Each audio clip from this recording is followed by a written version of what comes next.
और यही एकता है जिसके कारण तमाम विपक्ष एक आवाज उठाकर बोले कि ये वक्फ अमेंडमेंट का जो काला कानून है, ये मुसलमानों को टारगेट करने वाला जो काला कानून है, वो केवल मुसलमानों के खिलाफ नहीं, वो हमारे देश की संविधान के खिलाफ है। और देश की संविधान के ऊपर बुलडोजर चलाने वाले ये बीजेपी आरएसएस की सरकार के खिलाफ एक होकर पार्लियामेंट के अंदर, पार्लियामेंट के बाहर और सुप्रीम कोर्ट में हम लोगों ने आवाज उठाई। मेरे प्रिय साथियों, ये वक्फ काले कानून के खिलाफ हमारे पार्टी के नेता, जो हमारे सबसे उच्च समिति के सदस्य हैं, कॉमरेड मोहम्मद सलीम, उनका पिटीशन सुप्रीम कोर्ट में है। और सुप्रीम कोर्ट में कल की तारीख 5 मई को इस काले कानून के खिलाफ दोबारा बहस शुरू होगी। आप सबने सुना, ये संविधान के खिलाफ है। मैं चंद शब्दों में ये कहना चाहती हूं कि संविधान के कौन कौन से धाराओं की धज्जियां उड़ाए जा रहे हैं।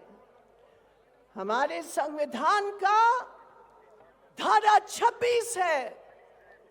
धारा 26 के मुताबिक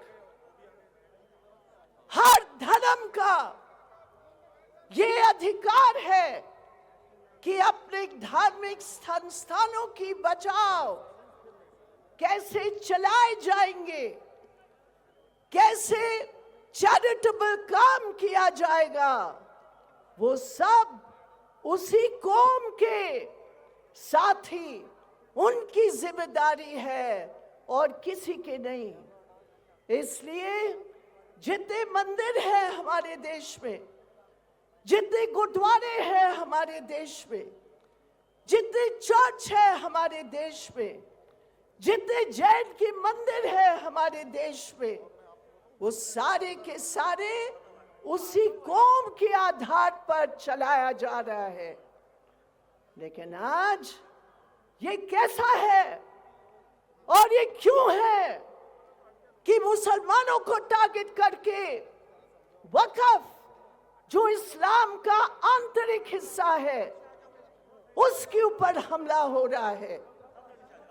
सुप्रीम कोर्ट ने सही पूछा कि इस वक्फ बिल में ये प्रावधान बनाया गया है कि गैर मुसलमान उस वक्फ बोर्ड के मेंबर बन सकते हैं।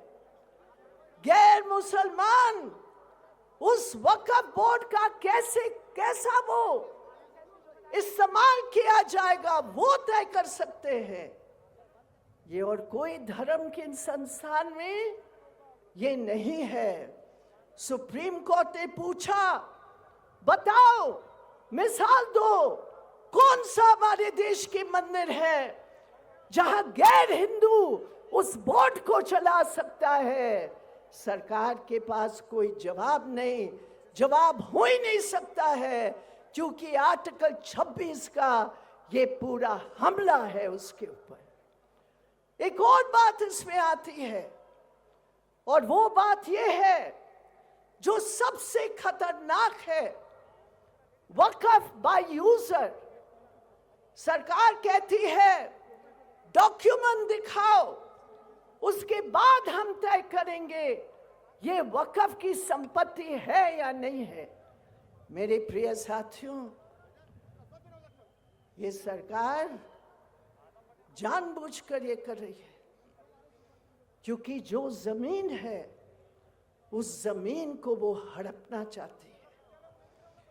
वक्फ के पास जो जमीन है, हकीकत ये है कि सरकार ने बहुत सारी जगहों पर उस जमीन को हड़प लिया और उस जमीन को गरीबों के लिए नहीं, उस जमीन को अंबानी अडानी के लिए सौंपा जा रहा है।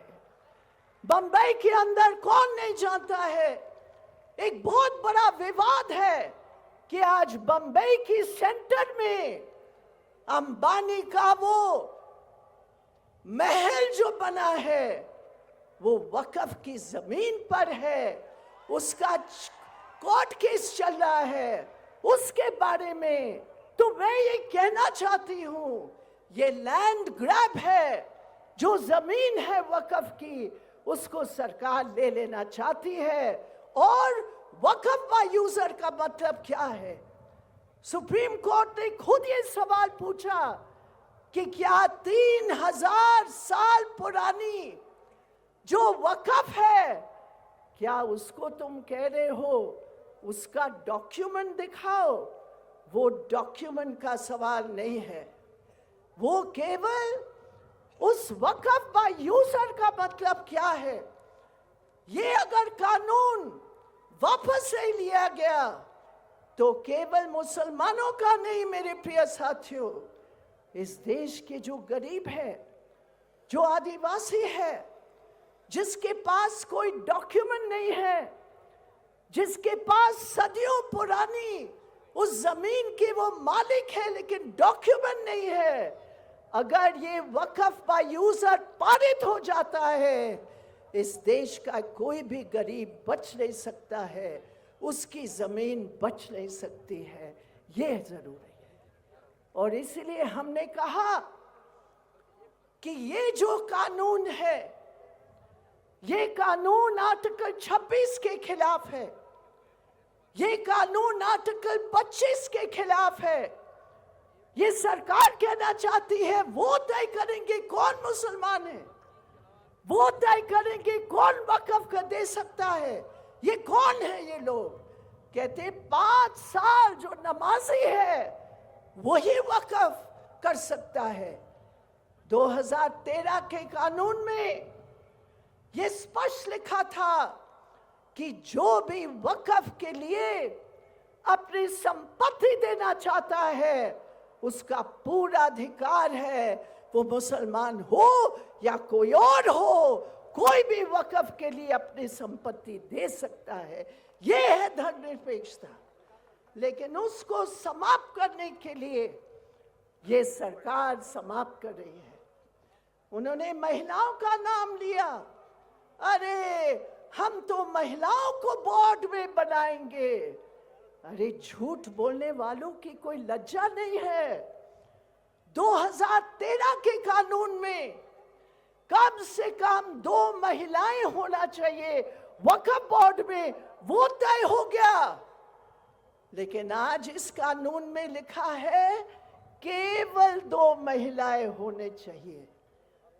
और ये सब कर रहे हैं गरीब मुसलमानों के नाम। मेरे प्रिय साथियों, जो पार्टी की 240 एमपी में एक मुस्लिम नहीं है, जो राज्यसभा की 85 एमपी में एक मुसलमान नहीं है, जो 1658 इस देश की एमएलए में, बीजेपी की एमएलए में एक मुसलमान नहीं है, आज वो दावा करते हैं कि ये कानून से गरीब मुसलमानों का फायदा होगा।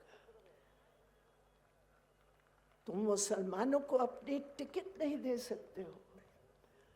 तुम हर कानून को एक कम्युनिटी को टारगेट करने का काम कर रहे हो और दावा करते हो। हमारी ताजा घाव पर वो नमक छिड़क रहे हैं। इसलिए हम खड़े हैं आपके साथ।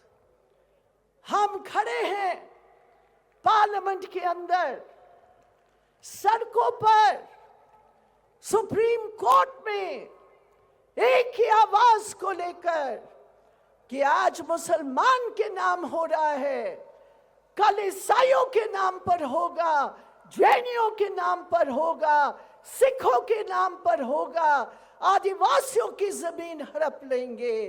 हम ये कभी नहीं होने देंगे। तुमने बाबा साहब अम्बेडकर को राज्यसभा के अंदर ये शब्द अमित शाह ने कहा, अम्बेडकर अम्बेडकर अम्बेडकर बोलना फैशन हो गया। आज हम हैं उस अम्बेडकर की कॉन्स्टिट्यूशन के पक्ष में खड़े हैं और हम तुमसे कहलवाएंगे अम्बेडकर अम्बेडकर अम्बेडकर। और यही है हमारी देश की एकता, यही है हमारी आवाज। और मैं एक बार फिर आयोजकों को धन्यवाद देना चाहती हूं कि उन्होंने ये उचित समझा कि इस मंच को एक धर्मनिरपेक्ष बढ़ाने का मंच के रूप में बढ़ाया जाए। हम उसके साथ हैं। इनकलाब जिंदाबाद, हमारी एकता जिंदाबाद। बहुत बहुत शुक्रिया।